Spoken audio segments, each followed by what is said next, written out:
Alright, so magandang gabi po sa inyong lahat. Muli po ay kayo po ay naka-tune in dito po sa ating programa ang Real KJB Believers. Alright, so magandang gabi po sa lahat po ng ating mga kasama ngayong gabi. At hopefully na ito po ay maging very successful video. At maayos po yung ating reception, maayos din po yung ating audio. At sana po ay maliwanag nating makikita at mapapanood ang ating video ngayong gabi. So ito po ay pangatlong bahagi ng ating programa na patungkol po sa topic natin about the Kingdom Program and the Redemptive Program. Okay? So sa panimula po, tayo manalangin. Let's pray. Let us pray. Dakilang Diyos, amang banal, makapangyarihan sa lahat. Muli po, Diyos, kami, Panginoon, ay nagpapasalamat sa gabing ito, O Diyos, na kami po muli ay narito, O Diyos, upang tunghayan ang panibagong pag-aaral, Panginoong Diyos. Muli po, Panginoon, hinihiling ko po at hinihiling po naming lahat, O Diyos, yes, tulungan niyo po ang bawat isa, O Diyos, lalo na po ang mga sumusubaybay sa oras pong ito. At dalangin din po namin, O Diyos, tagapagturo po namin, hiling po namin, O Diyos, na siya po bigyan, Panginoon, ng karunungan sa oras pong ito, O Diyos, upang maituro po niya ang isang bagay na mahalaga na amin pong pag-aaralan sa oras pong ito. Salamat po, Diyos, lahat ng ito ay amin pong pinapasalamat at dinadalangin sa dakilang pangalan ng Panginoong Hesukristo. Amen.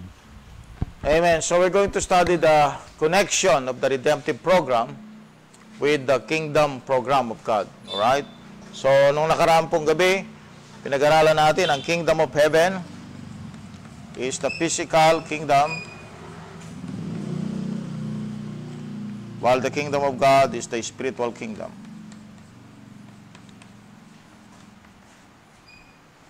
Alright, so this will be literal, no? Literal. Okay, this will be invisible.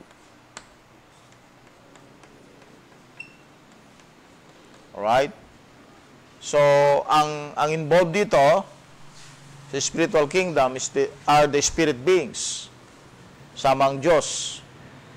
In kingdom of heaven, literal, this is the physical universe. Alright? The entire physical universe. Okay, so ang pinaka-headquarter nito ay ang earth, no?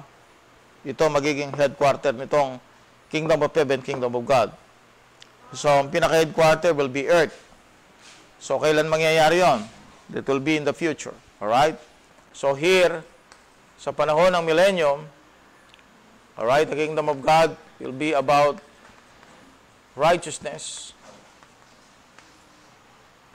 The kingdom of heaven is about peace.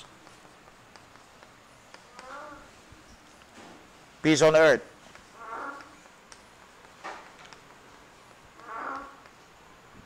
Alright? So, the things that were postponed, the things that were postponed here before the death of Christ will literally be fulfilled in the time of the millennium. So, this will be millennium. Okay? Ngayon, binabanggit sa Bible nung ang Panginoong Hesukristo ay nandito pa sa lupa. Binabanggit po yung Matthew 6:10. Ibasa, Brad, Matthew 6:10. Matthew 6:33. Alright, pakibasa lang, Brad.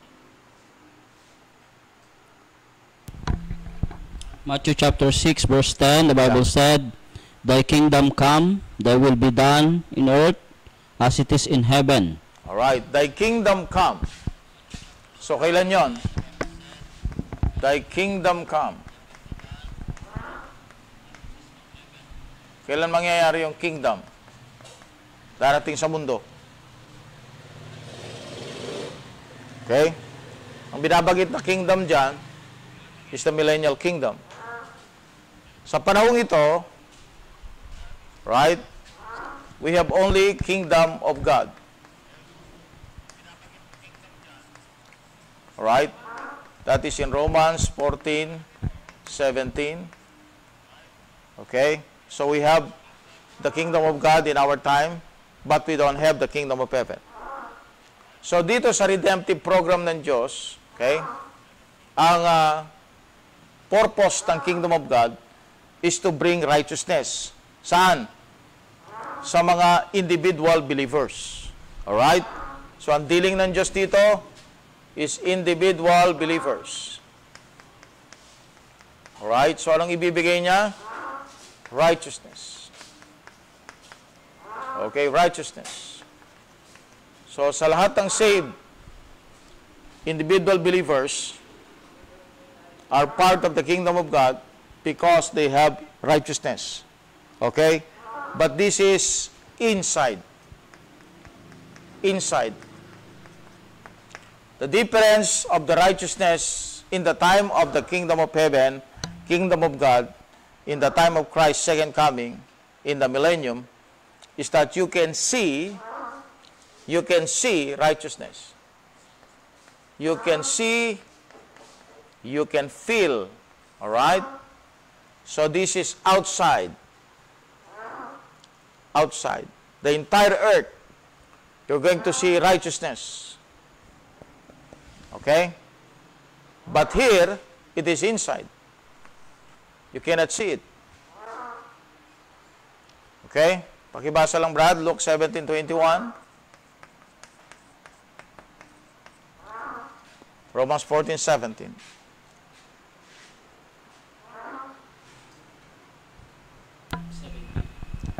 Romans 14:7. Look. Luke chapter 17 verse 21. The Bible said, neither shall they say, lo here or lo there, for behold, the kingdom of God is within you. See that? Okay? Inside. Individual believers. You go to Romans 14:17. Anong ibinigay ng Diyos sa atin? Romans 14 verse 17.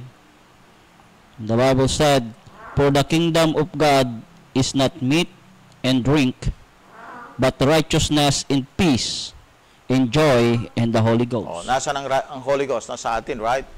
So here, you will see that the righteousness will fill the earth. Buong mundo. But here, it is in the hearts of the people. Believers. Okay? Yung righteousness. Dito, the entire earth. Kaya nga sabi niya sa Matthew 6:33. Okay, sige Brad. Matthew 6:33. Sige kapatid. Matthew chapter 6 verse 33. The Bible said, but seek ye first the kingdom of God and His righteousness, and all these things shall be added unto you. Okay. So yung promise nung si Jesus Christ ay dumating, dalawa, no? Two kingdoms. Ang promise niya, no, nang dumating si Kristo. Okay, two kingdoms. Alright?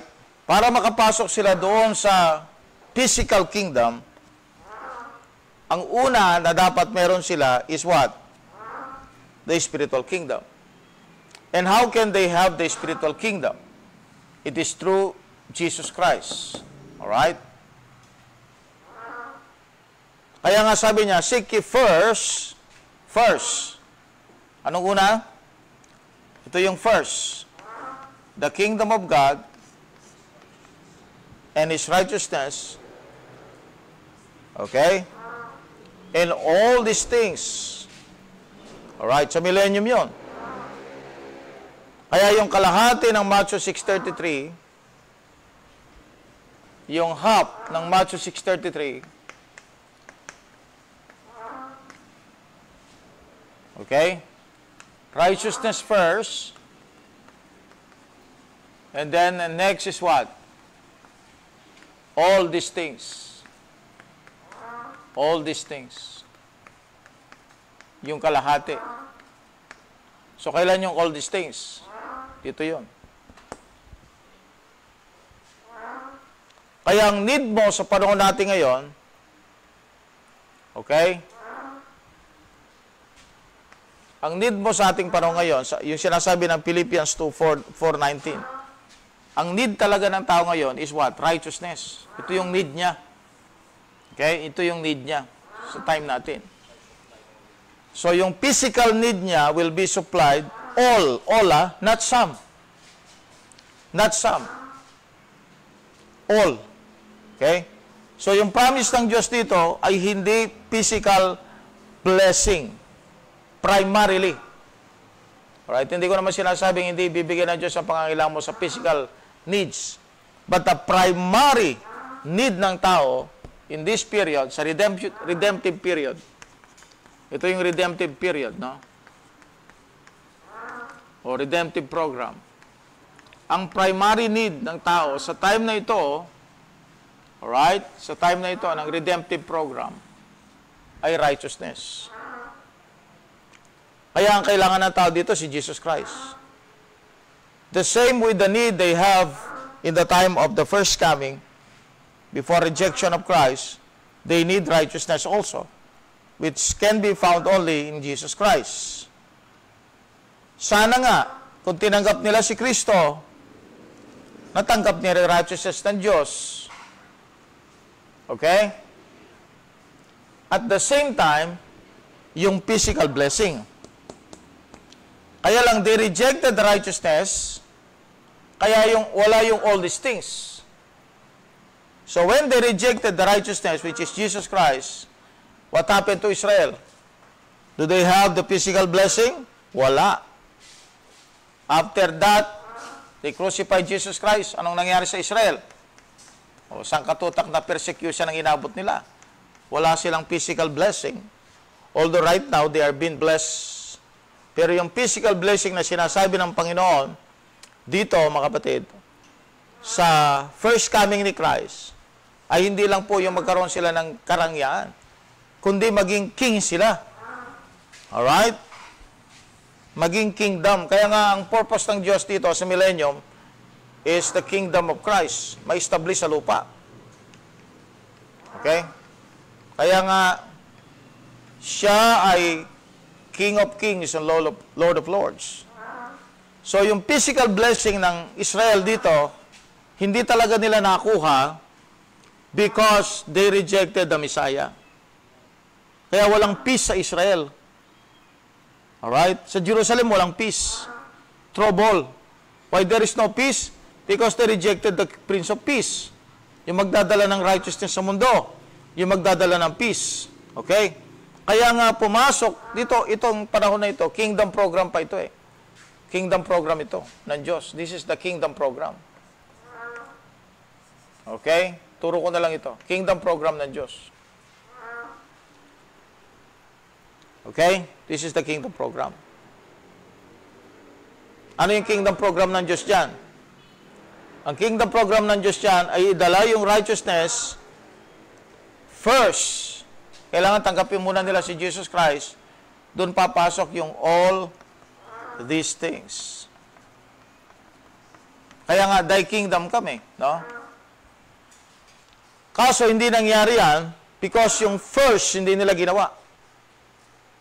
Seek ye first. So, anong nangyari? Yung all these things, hindi nangyari. Okay? Sa atin naman, since we have already righteousness, okay, we have the first. Ito yung first nagawa na natin. Tama? Okay, mga brad? Nagawa na natin yung first eh. Eh, yung all these things, kailan mangyayari yon? Ha? Mangyayari yon dito. Pero, mapamasin natin, the devil, alright, yung devil, he tries to counterfeit the kingdom. Kaya ang tinuturo niya, peace on earth. Peace on earth.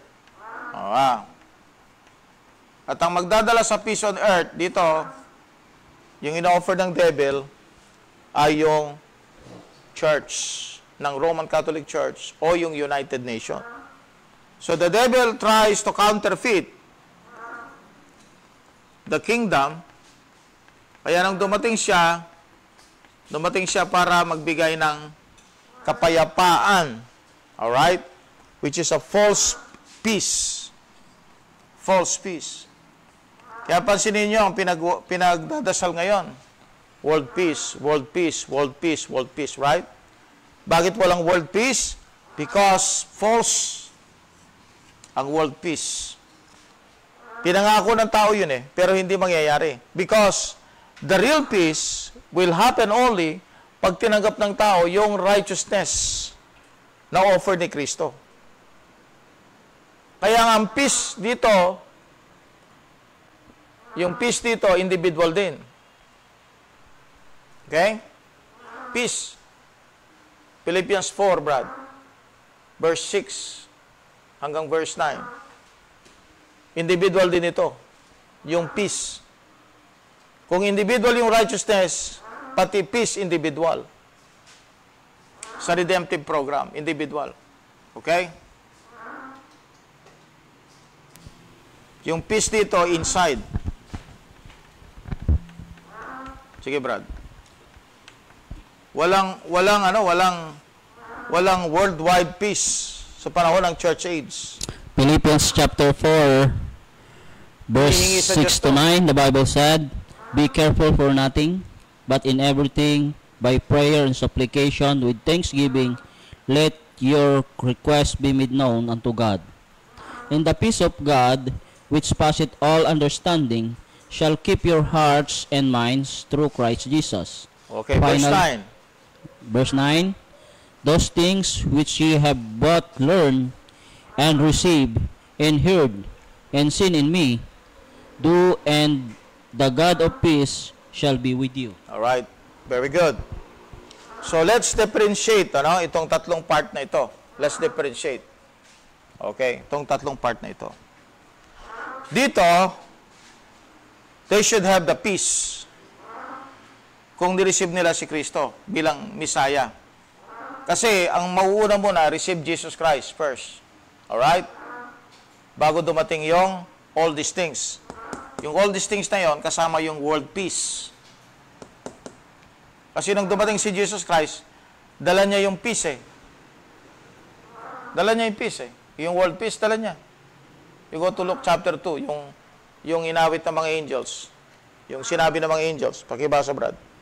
Luke 2. Nung pinanganak si Christ, tignan nyo Ito yung kinakanta nating di ba? Joy to the world, the Lord has come. Okay? Pero alam nyo po, yung joy to the world, hindi siya applied sa panahon natin. Kasi nga, they rejected the King.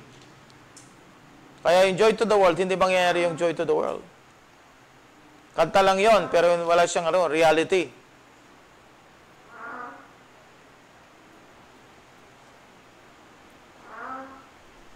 Alright, hanapin natin.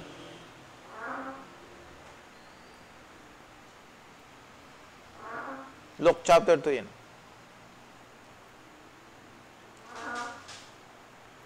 Okay, paki-check mo na lang, Brad. Luke 1 o Luke 2? Dali lang po hanap lang po tayo, Ayan. Look at verse 10, Luke 2:10.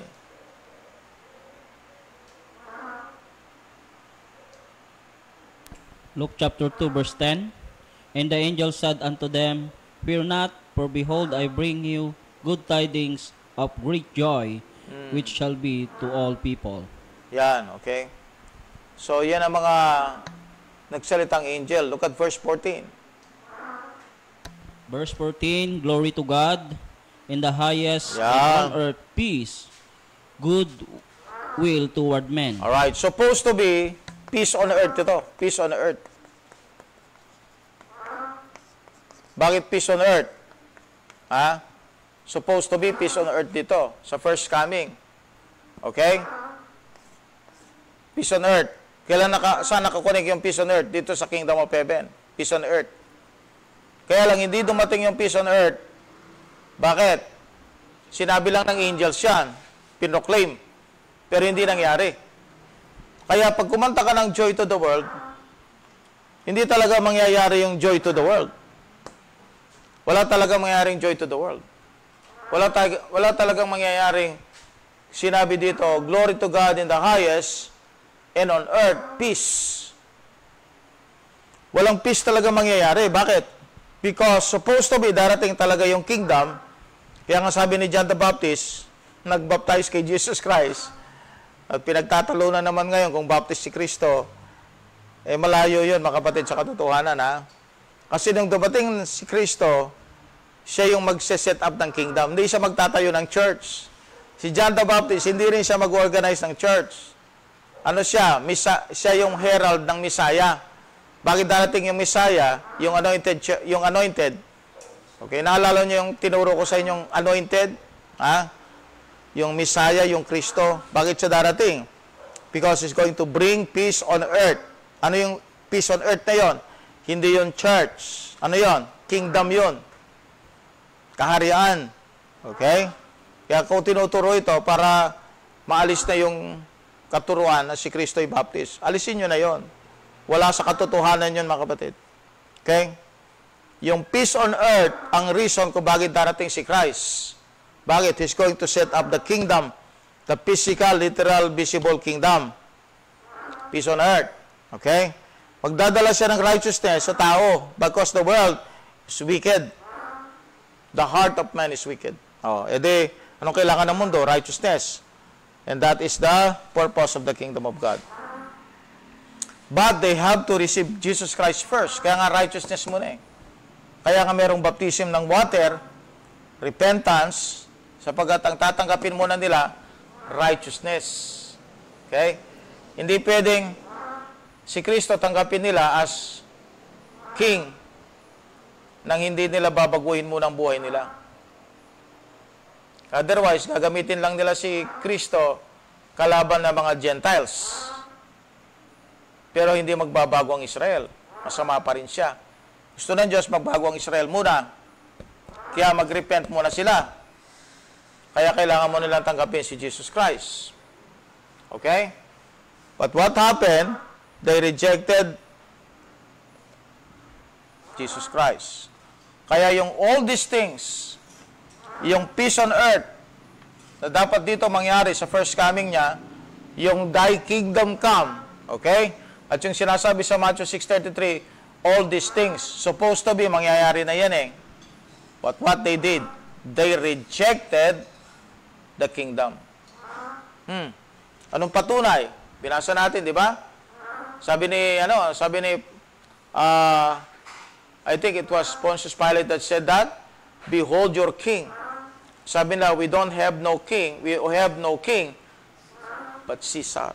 Oh, they replaced nila yung Lord, yung king, ng isang Gentile king.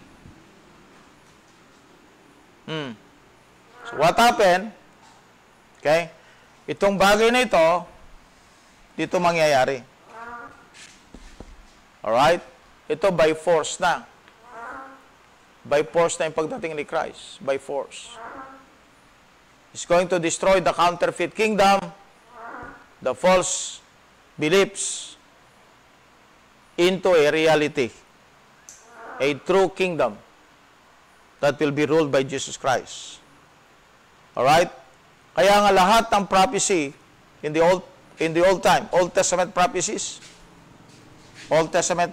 lahat yan. Old Testament prophecies points to the second coming of Christ. Old Testament prophecies points to the second coming of Christ. So doon nakapasok, nakaturo. Kaya kung magbabasa ka ng Old Testament, ang makukuha mo dyan, sa Old Testament, ang makukuha mo dyan, 75% are Old Testament prophecies concerning the second coming. Concerning the second coming. Concerning the last days. At yung Book of Psalms, naka-apply siya doctrinally. Ang Book of Psalms, applied siya doctrinally. Saan? Sa millennium. Sino nagsulat nun? Si King David. Kaya nga king siya, di ba? Oh. He talks about the kingdom. The kingdom. Constitution of the kingdom. Kaya nga ngayon, ang ginagawa ng iba, pag Book of Psalms, devotional. Devotional, tama? Pero sa totoo, kung pag-aaralan mo ang Book of Psalms, doctrine nito, millennium. At pag pumunta ka na sa Old Testament prophecies, sino yung mga yon? So we have the major prophets, di ba? Isaiah, Jeremiah, Ezekiel, Daniel. Yan ang mga major prophets. Lahat yan, makita mo, they are pointing to the second coming of Christ. Alright? Kaso, ang Old Testament prophecies, hindi naintindihan ng mga Hudyo. Nung dumating si Christ, supposed to be Old Testament prophecies will happen that time. Yung sinasabi ni Daniel, basahin natin Daniel 9, verse number 27.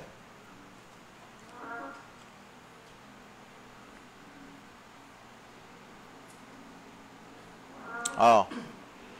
Daniel 9, verse number 27, and he shall confirm the covenant with many for 1 week, and in the midst of the week he shall cause the sacrifice and the oblation to cease, and for the overspreading of abominations he shall make it desolate, even until the consummation, and that determined shall be poured upon the desolate. Yan. So, ang sabi niya dyan, okay? Ang sinasabi niya dyan sa Daniel chapter 9, yung last week, mapupulfill dapat yun dito no? Kaya lang, because they rejected Jesus Christ, yung 70th week of Daniel, dito na mangyayari. Na forward siya, no? Daniel 70th week. Dito siya na forward. Right? Suppose dito yan eh. Na forward siya because they rejected the Messiah. Okay? Na forward siya doon sa future. Dito sana yun. Okay? So, na-forward sa future. So, everything here, okay? Huwag mong spiritualize ito. Yung Matthew, Mark, Luke, John. Huwag mong spiritualize yun. Sapagkat doon mo makikita na yung first application ng Gospels, Matthew, Mark, Luke, yung first application noon is about the kingdom. That's the first application. Yung second application noon is about the redemptive program. That's the second application. Tingnan nyo yung Luke 19:10. Tapos compare natin sa John 4:24. Tingnan natin ha.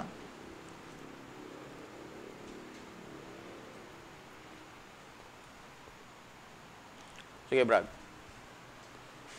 Luke 19:10. Luke 19 verse number 10, for the Son of Man is come to seek and to save that which was lost. Yun, oh. Sino yung lost? Kukonek mo yan sa 2 Corinthians 4, verse 3 and 4. No? Sino yung lost? Pag sinabi natin yung word na lost, hindi lang Israel yun, ha? Okay, Brad.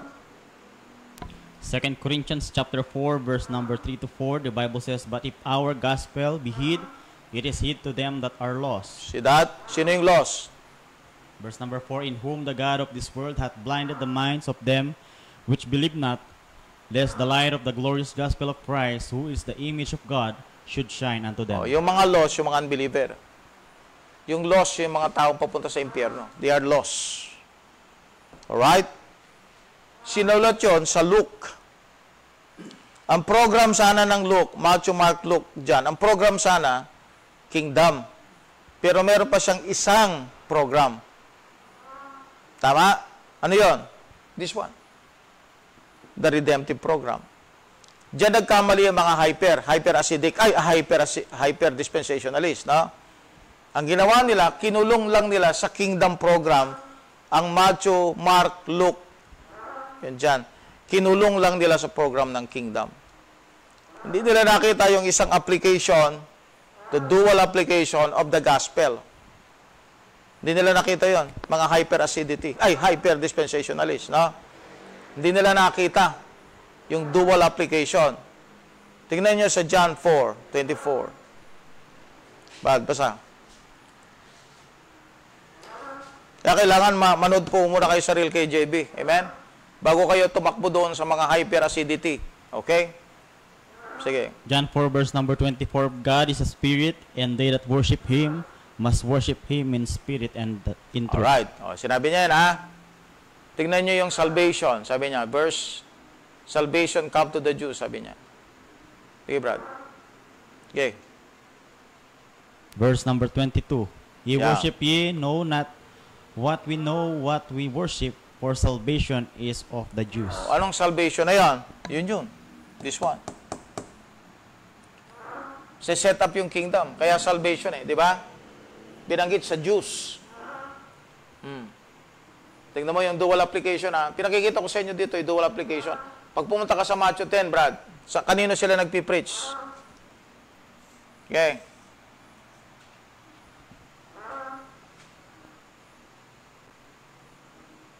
Sige. Matthew 10, verse 1. Matthew 10 verse number 1, the Bible says, and when he had called unto him his 12 disciples, Yeah. he gave them power against unclean spirits to cast them out, and to heal and all manners of sickness and all manner of disease. Now, punta ka sa verse, I think verse 5 yon. Hindi sila pupunta sa mga Gentiles. Verse number 5, these 12 Jesus sent forth and commanded them, saying, go not into the way of the Gentiles, and into any city of the Samaritans enter ye not. O, yun, no? Oh. Pero tingnan mong mabuti, ha? Tingnan nyo mabuti. Kingdom yun, ha? First application ng gospel yon. That's the first application of the gospel. Matthew, Mark, Luke. First application. Pero pumunta ka sa Matthew 15, Brad. Matthew 15. Hanapin mo yung verse na, Brad, thy faith hath saved thee.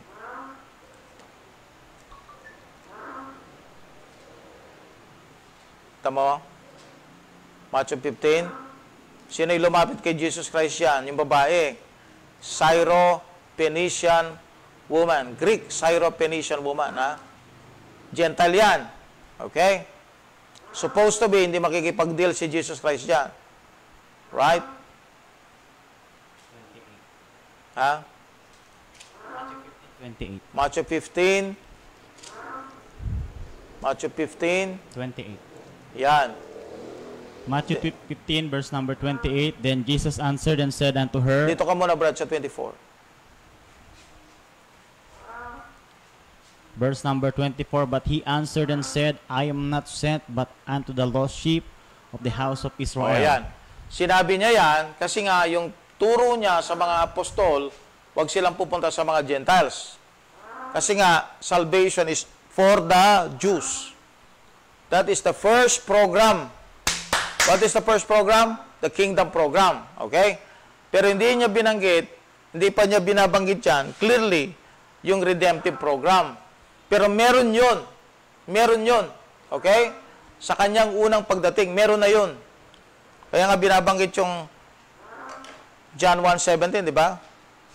For the law was given by Moses, but grace and truth came by Jesus Christ.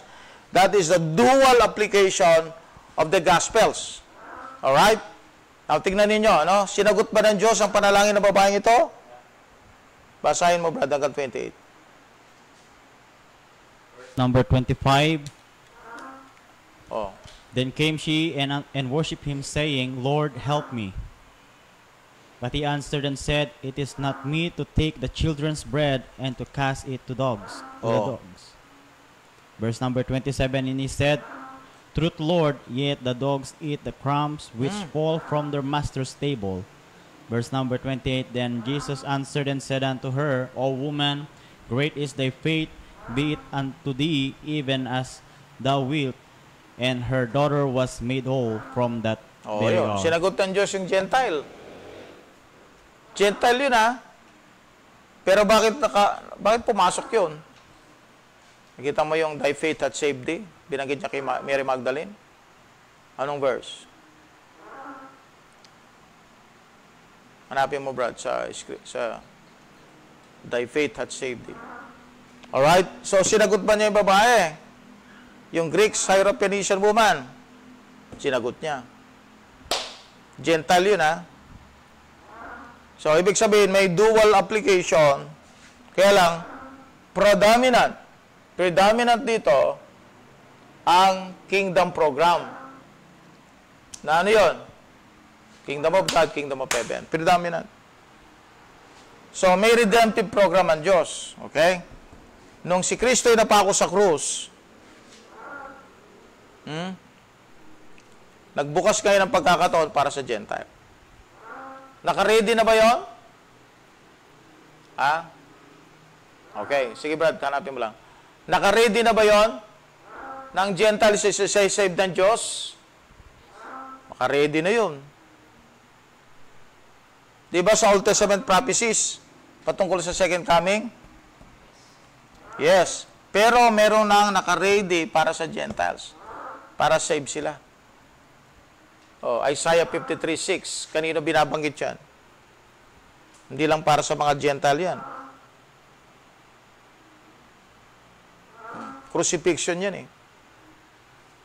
At alam natin sa crucifixion, may nangyari dito.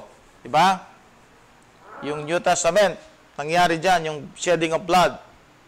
At yung blood na yon, kung babasahin mo sa New Testament, hindi lang ito para sa Hudyo, para din sa Hentil. Isaiah 53:6. Isaiah chapter 53 verse 6, the Bible said, All we like sheep have gone astray. We have turned everyone to his own way, and the Lord hath laid on him the iniquity of us all. Tanda natin, ang Old Testament yan, ha? Dapat yan, kasama yan sa prophecy. So, yung coming niya, second coming, right? Okay, at first coming. Yung coming niya, hindi lang pala para sa kingdom. Ang coming pala niya, para din sa redemptive program. Nakita niya? Oh, yan ang purpose niya. Kaya nga makita ninyo, maraming typologies sa cross. O, Psalms 22, Brad, pakibasa. Ang Psalms dapat millennium lang di ba? Pero meron din siyang siningit dyan para sa redemptive program. Masaya mo, Brad, Psalms 22. Sige. Psalms 22 verse 1, the Bible said, my God, why thou hast forsaken me? Why art thou so Yung far sinabi from niyang worm. helping me, and from the words of my roaring? Yung may worm dyan. Worm. Ay, ma-worm ka niya. Dali lang. Andyan sa Psalms 22. Sinabi ni David yun.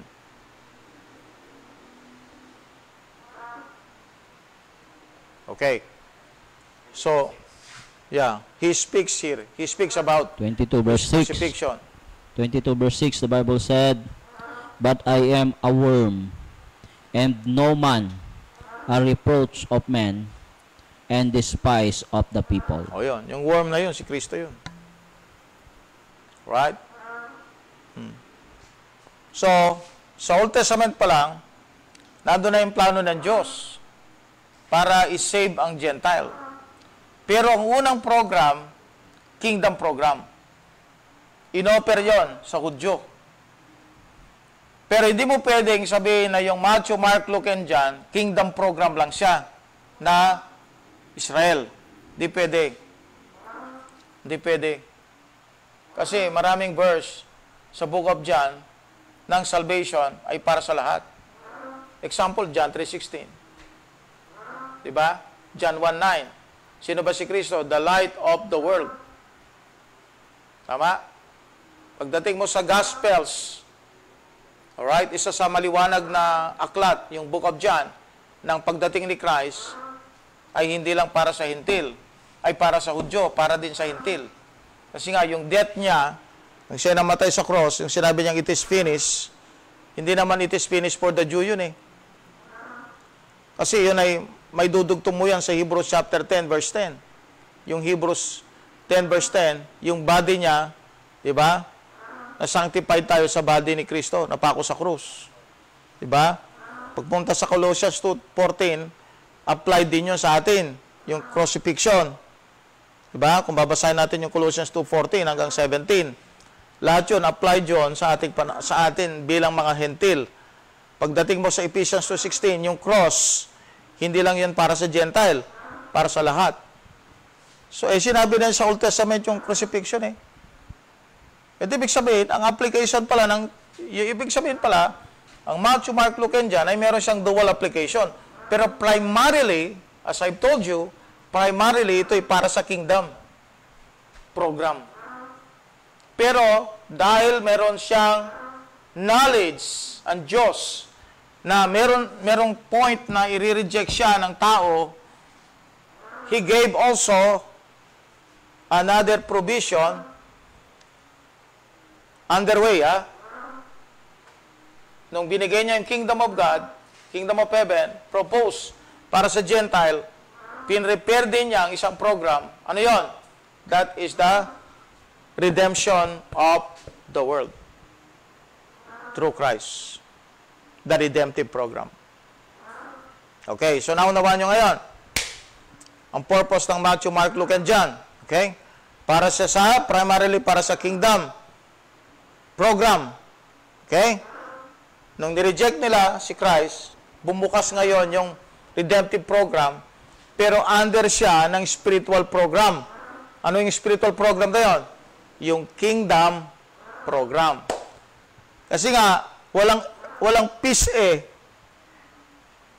Wala pa yung King of Kings and Lord of Lords. Wala pa yung Prince of Peace. So, papasok tayo, okay, sa kingdom program. Anong kingdom program na yun? Kingdom of God. Not both kingdom. Just one. Just one. Kingdom of God. Kailan magkakaroon ng physical kingdom? Yung thy kingdom come. Kailan magkakaroon ng physical kingdom? Pag dumating na si Jesus Christ. Naintindihan nyo? Under tayo ng kingdom program, pero kingdom of God lang yon. Yun ba'y nakikita? Hindi nakikita. Nasa puso ng tao.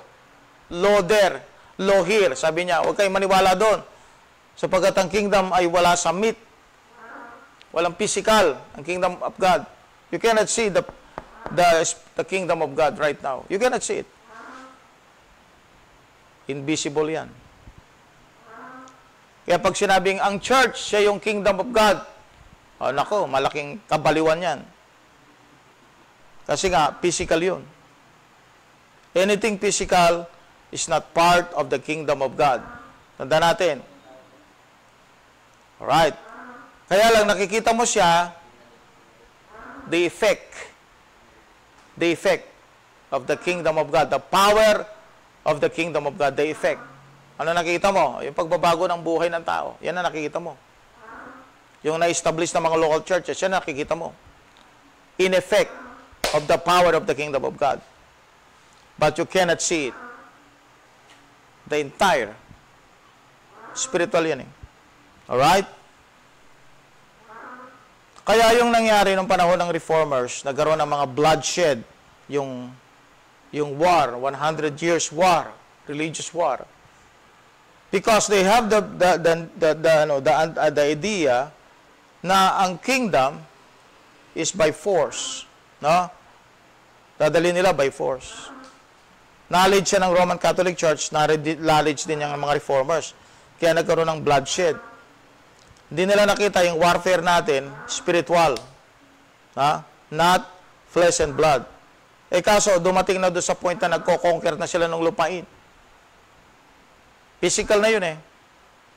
Oh. Pero ang preaching ng gospel, hindi mo kailangan puwersahin ng tao. Hindi mo kailangan magdala ka ng armas para maniwala sila kay Kristo. Spiritual nga eh. I preach the gospel, you receive the word of God, then you accepted Christ. Wala ka nakitang physical doon. Everything is spiritual. Nakita mo lang na nangyari yung spiritual because nag-manifest yun sa buhay ng tao. But everything started with spiritual. Yan ang kingdom of God. Yan ang pinipreach natin ngayon na gospel. Part yan ng program ng Diyos ng kingdom of God. Kaya may preaching ng gospel, death, burial, resurrection, because that is the entrance para tanggapin natin yung Holy Spirit na magdadala sa atin sa body of Christ. So yung body of Christ, under siya ng kingdom of God. Lahat tayo na born again because part of the kingdom of God. Okay, now, dito na tayo magwawakas. You go to John chapter 3, verse 3, tsaka 5. Dito tayo mag-end.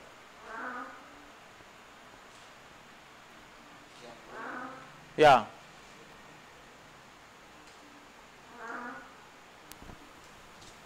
Kaya nga malayo yung sinasabi nilang perpetuity of the church. Alam niyo po, pagka masyado natin pinupos yung church, okay?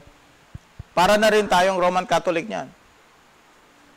Na ang church magdadala ng kapayapaan sa mundo. The church will apostatize. Tandaan natin, ha? Ang church, yung mga local churches ngayon, pupunta yan sa apostasy. Because the end of the church age, rapture. And after that is tribulation period. Sige, Brad. John chapter 3, verse 3 to 5, the Bible said, Jesus answered and said unto him, Verily, verily, I say unto thee, except a man be born again, he cannot see the kingdom of God. Alright. Tignan nyo yung word na see, ha? See that? See? See. Di ba sabi natin kanina, hindi makikita yon? Yes, because it is inside. Pero when it is outside, you can see it. Kailan mangyari yon? Sa millennium. Kaya nga noong si Kristo ay nandito sa lupa, 40 days siya, naglalakad siya. Ito ang tinuturo niya. Acts 1:3. Basahin mo, Brad. Tuloy mo yan mamaya. Acts 1:3. Singit natin Acts 1:3. 40 days siya after resurrection. Sige, Brad. Acts 1. 1:3. Acts chapter 1 verse 3, the Bible said, to whom also he shewed himself alive after his passion by Infallible many proofs. infallible proofs, Tama. Verse 4. being seen of them 40 days, and speaking of the things pertaining to the kingdom of God. Yun. Ano yung pertaining to the kingdom of God? Ha? Acts 1:4, yung kingdom of God dyan, hindi ito. Hindi ito yan. Hindi ito yan. Actually yan, ipipreach yan later on, ni Paul.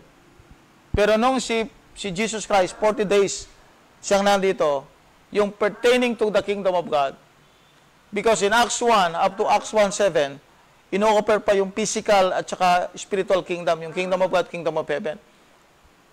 Final rejection ng Hudyo, Acts 1:7. So yung Acts 1, he is referring to this.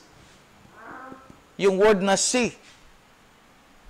Yung you can see physical effect of the world's righteousness. Habang si Kristo nagre-reign. So parang yung sinasabi dyan, Brad, Acts 1:4, those Acts 1:3, no? Are all about the constitution of the kingdom. Coupled kasi yan eh. Kingdom of God, kingdom of heaven sa panahon ni Kristo sa kanyang millennial reign. John chapter 3, verse 5.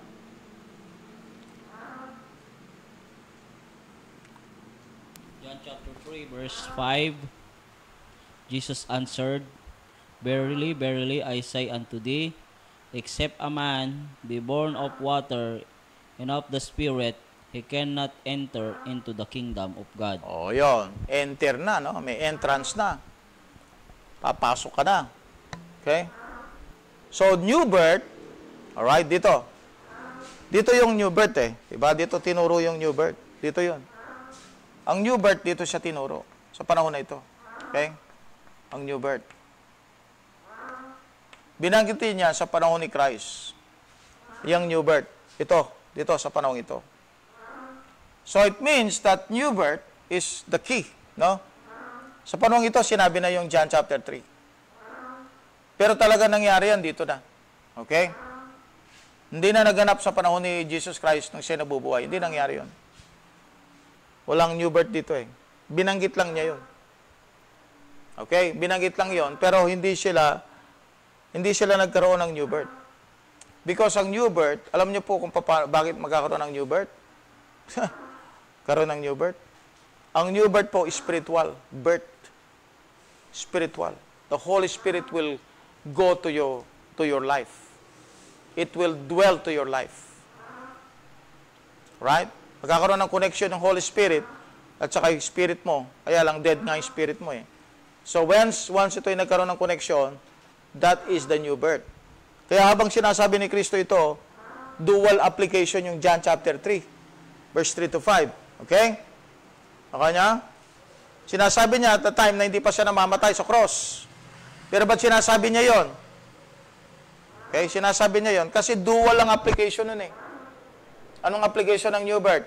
Dito, sa time ng redemptive program, at saka kailan yon? Kailan yon? Dito rin yon, sa millennium. Kaya you see, you enter. Alright? So nakuha niya? Yung application ng John 3:3 tsaka 5. Sa mga hyper po, ang John 3:3 to 5, hindi siya applied sa redemptive program. Kasi they don't accept the dual application of the book of John. They don't accept that. Sabi nila, yung new birth o yung born again, dito lang yun, sa millennium. Pero kung babasahin mo yung Bible, talagang ano mo siya, sitsanain mo, makita mo, except a man. A man, ibig sabihin individual. Be born again, he cannot see the kingdom of God. Individual na yun. Makita rin nyo na sa John chapter 3, makita mo, bulag ang Israel. Diyan, no? Sino bang lumapit sa kanya? Ruler of the Jew. Ibig sabihin, siya yung representative ng buong Hudyo. Ano siya? Naintindihan ba niya o hindi? Hindi. Di bulag ang Israel. So, lilitaw na talagang application nun, hindi sa Israel. Bulag nga eh. Pinakita ni Kristo yung new birth kay Nicodemus. At inulit ito, itong new birth na ito, sa time ng church age, sa panahon ni Paul. 2 Corinthians 5:17, si Peter, binanggit niya sa 1 Peter 1:23, tama? Colossians 3:10, binanggit niya sa Colossians, si Paul, about his new birth. Titus 3:5, binanggit niya the new birth. Sa time na ng retentive program. So, habang sinasabi ni Jesus Christ yun, kasi nga, dual ang application ng Gospels. So, binabanggit niya yon in application to the coming program, which is the redemptive program. Okay? Kaya pag hyper-dispensationalist kayo, hanggang dito lang kayo. Pag before the cross kayo, di ba? Matthew, Mark, Luke, and John, before the cross, ay hindi mo pwedeng i-apply yan dito.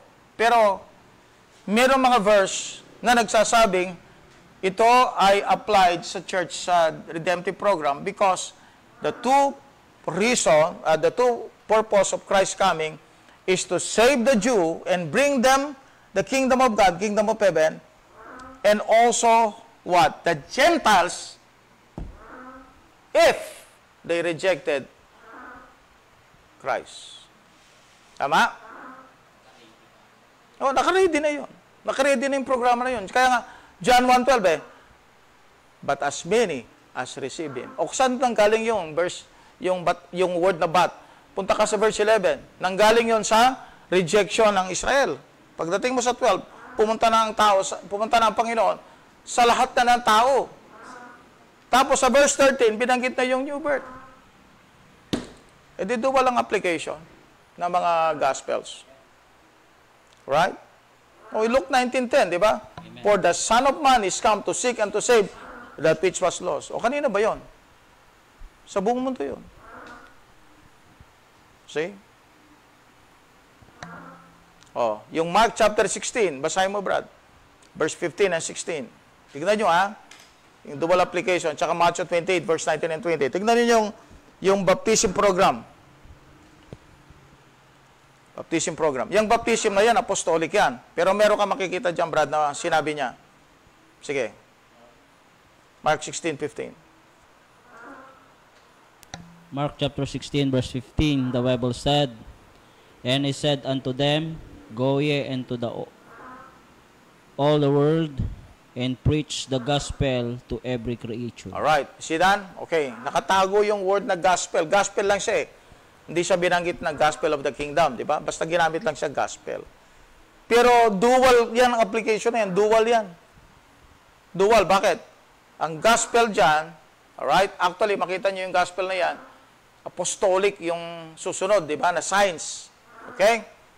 Verse 15, Brad. Basahin mo. 16:15. Yun yung pa rin, Pastor. Sige, basahin mo ulit. And He said unto them, Go ye into all the world, and preach the gospel of every creature. Basa ka sa verse 16. 16. He that believeth and is baptized shall be saved, but he that believe not shall be damned. Alright. Kung makita mo yan, ang nag-believe, siya yung na-save. Tama? Kasi bakit? Kasi sabi niya, yung hindi nag-believe, siya yung na-damn. So, ibig sabihin, ang key, para ang tao ma-save, sa Mark 16 is to believe. Yung baptism, at dinagdag dyan, kasi nga, may dual application eh. Right? May dual application. So, nandyan na yung preaching ng gospel to every creature. Into the whole world, Brad. Ha? Ba't pinabanggit yan? Because the preaching will be into the entire world. Bagaman yung program na yun, hindi pa siya maliwanag, hindi pa siya clear. Pero tignan nyo yung Trinitarian program ng baptism, Matthew 28, verse 19 and 20. Tignan nyo yung commission. Sa Matthew yan Pero tignan mo yung commission. Matthew 28 verse 19, Go ye, therefore, and teach all nations. Edi, partner siya ng Mark 16. Sige. Baptizing them in the name of the Father, and of the Son, and the Holy Ghost. Teaching them to observe all things, whatsoever I have commanded you, and lo, I am with you always, even the end of the world. Amen. In-apply yan sa Gentiles. Kasi nga, ang preaching ng gospel, papunta na sa buong mundo. I-compare mo sa Matthew 10 kanina, ang preaching nila para sa Gentile lang. Pagdating sa Matthew 28, ang preaching na to every creature. Mark 16. Diyan naman, all nations. Tama? Okay. Anong first application yan? Itong first application yan. Kung yan ay kingdom program, sabihin, magsisimula sa Hudyo, papunta sa ibang bansa. Okay?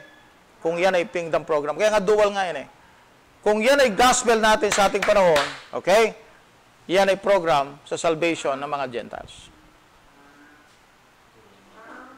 Alright? See? Marami ka pang makikita. Yung pinangarap ko kanina, thy faith hath saved thee. At saka noong nag-anoint yung ointment ng spikenard ointment, perfume, no? Spikenard. Nilagay niya doon sa ulo ni Jesus Christ. Sabi niya, ginawa niya ito, I think sa paa, tapos pinunasan ng buhok. Okay? Sabi niya, ginawa niya ito for my burial. And if the gospel be preached into the entire world, maalala nila yung ginawa ng babaeng ito. So, ginawa niya ito for my burial. So, that shows that during the time na nilagyan siya ng oil, that is the picture of the death, burial, and death, what? The death, burial, and resurrection of Christ. That's the picture of that. Kaya lang sabi ko sa inyo, predominantly, dito yan, sa kingdom program. Kaya lang, naka-ready na ang redemptive program. Naka-ready na ito. Naka-ready na yan. Basahin natin, Brad. 1 Peter 1:10 hanggang 12. Tignan nyo yung mga sinusulat ng mga prophets. Tignan nyo. About the grace period. 1 Peter chapter 1 verse number 10, of which salvation the prophets have inquired and searched diligently, who prophesied of the grace that should come unto you. Okay. Nagsusulat sila, wala silang alam tungkol sa sinusulat nila. Pero later on, tayong nagbabasa ng Old Testament, nakita natin na yung mga sinusulat nila, it is about the coming grace period.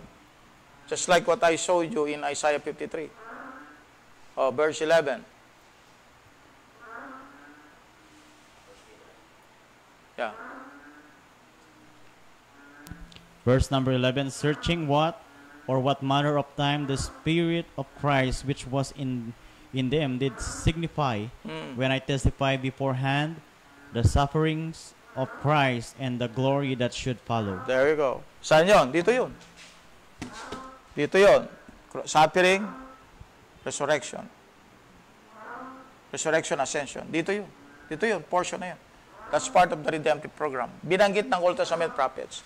Pero primarily, as I've told you, ang Old Testament prophets ay second coming. Ang millennium sa Book of Psalms. Pero may singit. May singit. Parang dito may singit din. Bakit sinisingit? Because meron pang isang plan ng Diyos to save the Gentiles, to save the world. At nangyari nga yan because they rejected the King. Tama po ba? Kaya si Kristo tinawag siyang Savior. Tinawag siyang Jesus. Anong purpose ng Jesus? Yeah. The Savior of the whole world. The Savior of His people from their sins.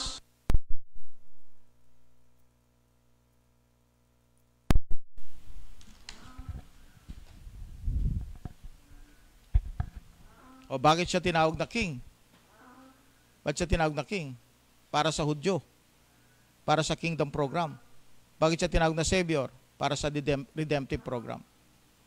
Okay? That's it. Okay, so yun po. May question?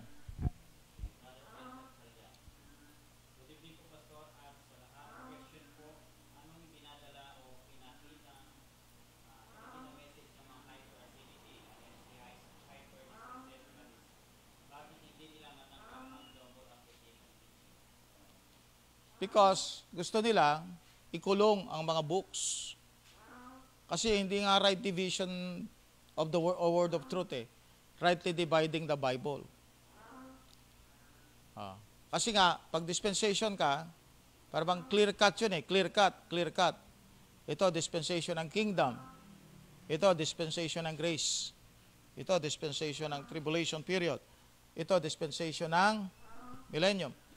Ang problem nila, dispensationalist sila, walang problema yon. Kaya lang, over-divide.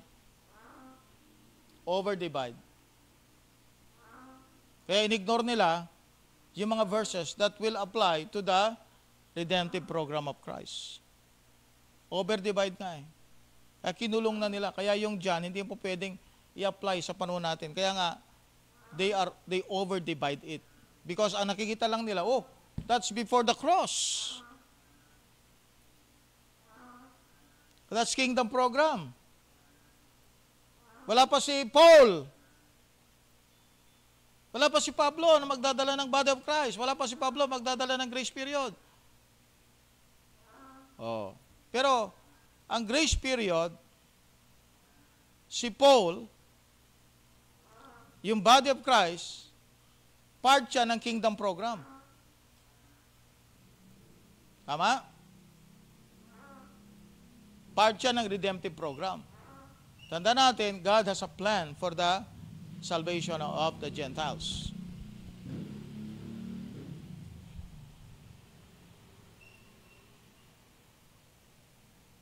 Bakit? Dahil kay Abraham. Yung Abrahamic covenant, hindi lang sa Hintil yun, ay sa Hudyo yun, pati sa Hintil. Okay, sige Brad. Okay, so wala na po. So let's shout out muna.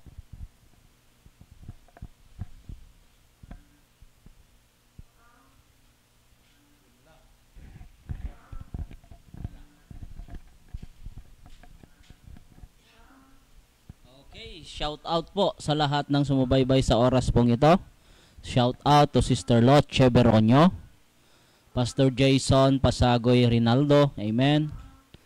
Si Rose Angela Espadilla, Jennifer Pascual, Ana Bukad, Jedy Velasco, Mitoy Mitay, Bliker Camelote, Bernadette Maralet, or Abarientos Maralet, Micaela Runas Tiro,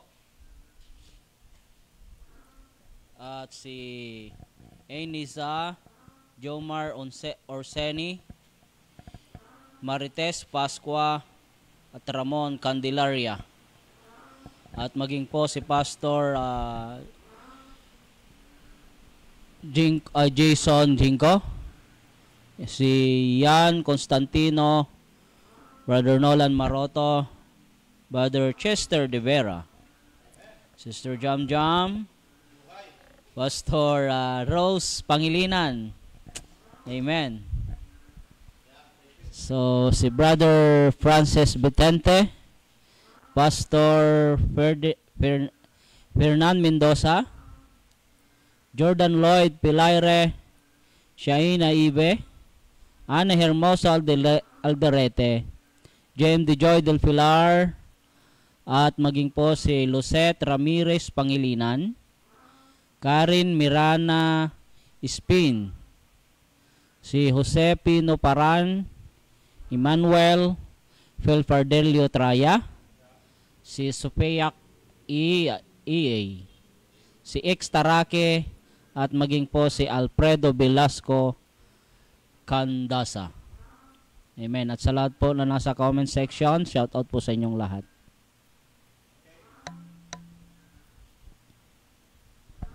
So tayo po'y manalangin. Bilang pagtatapos, let us pray. Dakilang Diyos, salamat Panginoon sa natapos Panginoong Diyos na study. Ito po Diyos ay nagbigay sa amin muli Panginoon ng linaw o Diyos ng Matthew, Mark, Luke, and John Panginoong Diyos. Ito po Diyos ay dual application Panginoon. Lord, hiling po namin o Diyos, patuloy po na samahan po kami ng aming po mga kapatid na mananampalataya sa mga sumusubaybay sa oras pong ito. Hiling po namin o Diyos na kami po ay bigyan niyo Panginoon ng lakas, muli Panginoon sa panibagong pag-aaral. Sa darating po Panginoon ng ibang araw Panginoong Diyos upang tunghayan muli Panginoon ang mga panibagong katuruan o Diyos, ipagkakaloob niyo po sa amin. Salamat din po Panginoong Diyos sa mga sumama sa amin at sila po Diyos ay sumubaybay at patuloy Panginoong Diyos na ikaw Panginoong Diyos ang siyang maluwalhati sa oras pong ito. Lahat ng ito Panginoon ay amin pong itinataas sa dakilang pangalan ng aming Panginoong Hesus. Amen. Okay, please like, share, and follow our Facebook page. Gaya na din po sa ating YouTube channel. Paki-subscribe na kung hindi pa po kayo nakapag-subscribe sapagkat doon po namin ina-upload yung pong ating pong mga live videos. Okay, once again, good morning, good afternoon, and good evening. Real KJB Believers now signing off.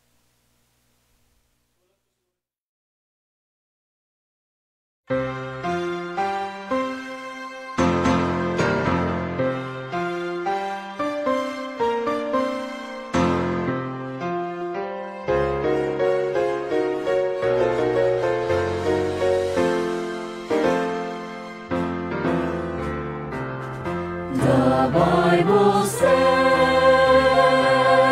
though the hills may tumble, the Bible says, though the earth may shatter and crumble, I will plant my feet on its sure foundation, though all around is sinking sand, the Bible stands.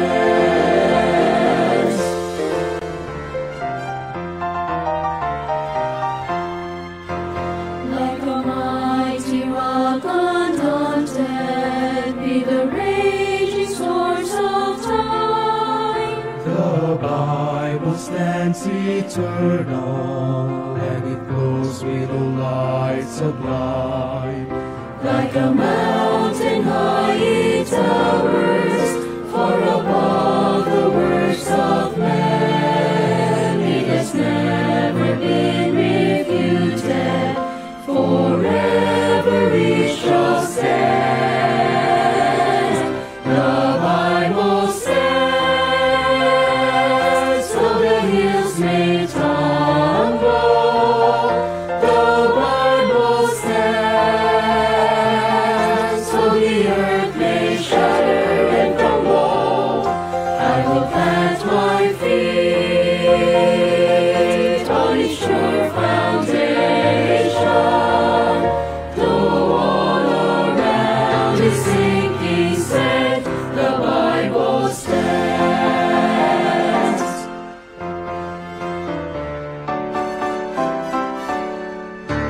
Heaven's word will stand forever when this world has passed away.